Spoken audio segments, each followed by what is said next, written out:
These are the door tops from my 1970 Series 2A88.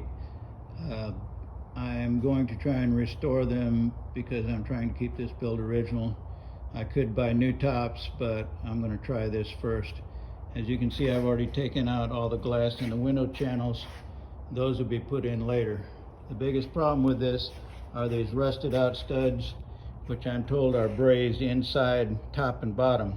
But the only way to get to that inside is to take the aluminum skin off here all the way around. It's going to be a delicate process, unlike the door bottoms, which I did, which were fairly easy.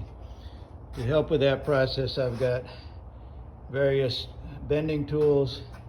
Got a set of upholstery pliers, which are nice for straightening lengths at a time without getting a lot of little bends in them.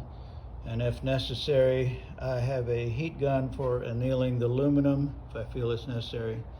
So as I finish this job, I will post the results.